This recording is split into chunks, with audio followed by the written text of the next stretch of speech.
Ed O'Keefe now of the Washington Post and CBS News' political contributor is joining me on the phone. Oh boy, Ed, what are you hearing? Stephanie, this is becoming a habit. You and I spending time on an afternoon in the middle of the day talking about a staff shakeup at the White House. Is it us? It might be. I don't know. Look, clearly, this according to the initial reports here, had something to do with John Kelly, the new White House chief of staff, who made very clear this morning, apparently, that he was in charge and that was the way it was going to be. Remember that when Scaramucci came in 10 days ago, he made clear he reported directly to the president.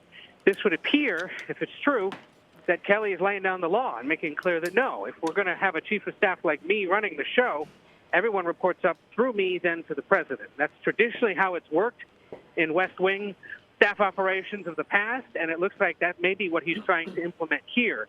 If that's the case, then you wonder what this means for people like Steve Bannon, for the president's children, and for Kellyanne Conway, other senior advisors that have at one time or another been reported to just go directly to the president instead of the Priebus. And the fact that the president went along with it also signals then that he understands that there is a need for this style of discipline and command structure in a West Wing that has had anything but that since it began nearly 7 months ago. Also telling that this comes on a day when we're seeing some polling now suggesting that the president's support is really beginning to soften in places in parts of the country where it had been strong. Gallup polling today shows big drops for him in places like Georgia, Texas, and Arizona. And even the Rasmussen polling service, which has always seen, because of its methods, to have been more favorable to Trump since the campaign, shows that the president's approval rating is just under 40%, which is a first for them. So the White House has to be seeing all of this and realizing they've really got to ship up here and shape up. So Scaramucci had not even officially taken office, right? I mean, he was set to begin that job in August.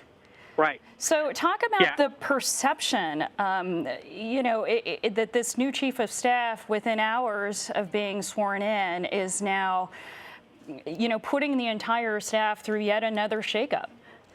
Well, and yet this is what he was brought in to do, was to bring some stability to a place that has been anything but under Reince Priebus, who clearly did not have control of the building, was not serving in the president's interest to keep things stable, and it maybe, frankly, just didn't have, and we know this actually, just didn't have the president's trust or the capability to wrangle everyone and restore some order. It was clear from the president's statement last week, and it's clear through this move, that Kelly clearly does have that authority and has been telling the president, if we're going to do it, this is how we're going to do it.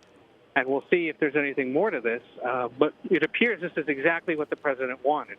We should point out that Mr. Scaramucci has, since that incredible New Yorker interview, also been the subject of some tabloid fodder through the weekend, as the New York Post and other gossip rags up in New York noted that he's in the midst of a messy divorce, that his soon-to-be ex-wife gave birth to their child last week, and that Mr. Scaramucci was not there for the birth of that new child, and that there are some other questions still about his previous arrangements with Skybridge Capital, and the fact that there had clearly been some concerns about him joining the administration, given that he kept hopscotching to different roles and kept getting blocked from getting a West Wing job.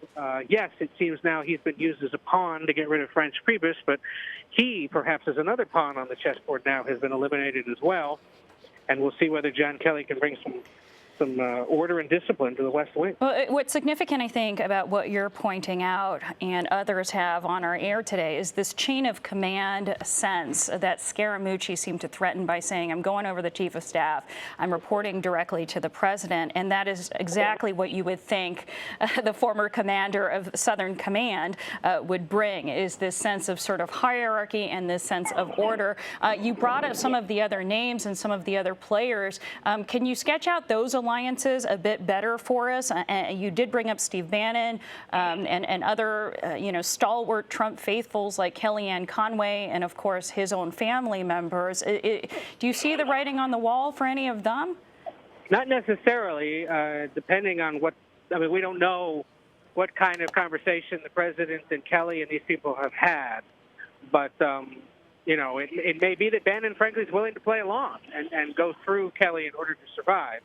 It may be that he's seen as a separate and can kind of act on his own. You know, Karl Rove, for example, during the George W. Bush years, kind of came and went as he pleased. Valerie Jarrett, the same for President Obama. There was a chief of staff, but those people had privileges and had the ability to get to the president quickly if they wanted to, or in their view needed to. So it may be that there's a carve-out for Bannon and for the Trump children at least, but everyone else will have to go through Kelly. We'll see. But clearly, Kelly making some early moves here, asserting his new role and his power and his influence, and making it clear that it's a new day and a new week at the White House, one that desperately needs it right now. Well, except that there's a new day every single day. And there's a shakeup every single day.